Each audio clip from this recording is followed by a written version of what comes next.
Is there any doubt in your mind Tesla will be the most profitable automaker in the world? No, not at all. Not at all. First of all, automakers are not profitable. Okay. So being the most profitable automaker is actually a low bar. Let's just face it. Cars are a tough business.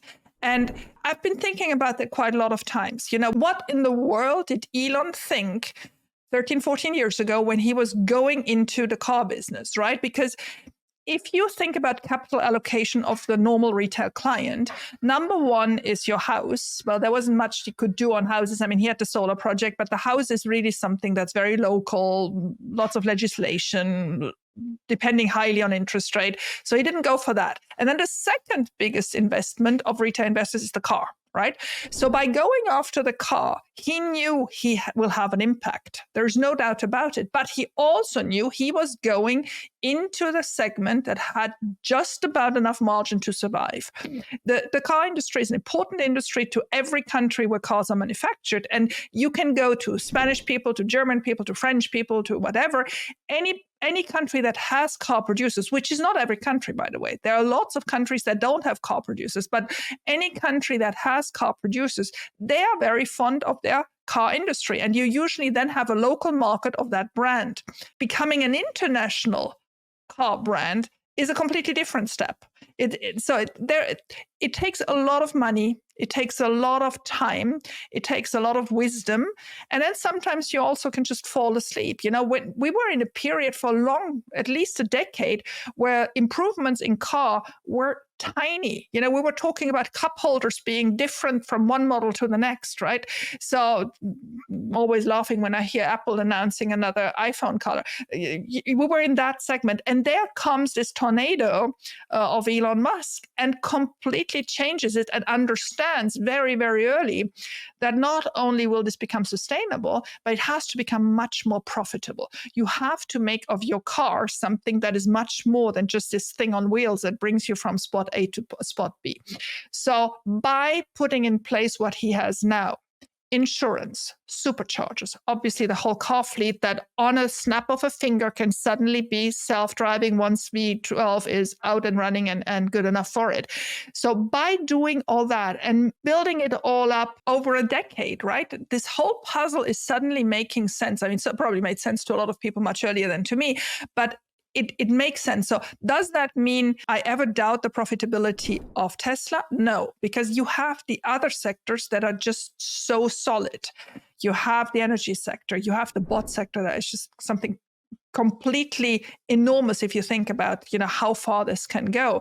Will the car segment by itself go down to zero margin?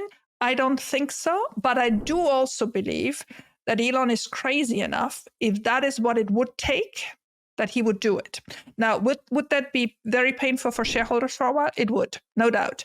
Much more than a capital raise or whatever. I don't believe at all that a capital raise would have an impact further than a week, right? I mean, and crazy weeks we've had before. But if he really drives down margins to zero just on the car segment, that would be painful because at the moment the car segment is still the majority of the revenues. I think what his hope is that energy builds up and bot builds up soon enough to be the stabilizer in the finances. So perhaps from a profitability point of view, there is no competition, but Elon has said that the Chinese EV industry will be a force to be reckoned with. Do you think that is Tesla's main competition? Well, in terms of affordability, certainly. I've done a couple of excerpts on the Chinese. I mean, the thing is, there's still a lot of misconception. I hear people telling me, oh, but look, they're badly built or they're not safe. That is just not true anymore. They also get the same 5-star safety ratings that Tesla has. Probably Tesla's 5-star is more golden than other 5 stars, but what it is, it's a 5-star rating. That's just it. And so at the moment, the Chinese car makers are entering other markets. They are the country that this year has exporting more cars than any other. So there are more cars that left China to be sold somewhere else in the world than Japanese, then of course American, and then of course Europeans. So you have this wave of Chinese cars, and they're not all EVs yet, but you have this wave of Chinese cars going out. They are much more affordable. They play on the affordability. Now, the issue they have is they cannot just be there and sell. They need dealers. So they need dealer partnerships with, dealers that currently sell other brands to also take their brands on and then do the maintenance of these cars if necessary and whatever. So that's where it gets expensive. So while they actually import the car at a very competitive price, the retail price for the retail customer is still quite high because that dealer, in order to take those brands on, wants its cut. The other thing in Europe is that lots of cars sold are actually corporate cars, meaning it's an employer allowing the employee to order a new car in a certain budget as an incentive that is much more tax efficient than a pay rise, right? Just because that's how it works in Europe. Taxes are high, so people are trying to maneuver around them, and the car incentive is part of that. So the current fleet managers, if you want to call that, but the current person in each corporation in charge of proposing to employees 2 or 3 cars that they can choose from, they're probably at the moment not yet as versed in the Chinese models and how this whole works, and want to make sure the maintenance is going to be all in one hand. And Tesla has made enormous progress there and is still having a predominant place. But don't underestimate them. They know they want to go there. They know they currently can't come to the United States. That's why they're actually building factories in Mexico. They're trying to penetrate the US market through building cars in Mexico. So that's a whole other chapter.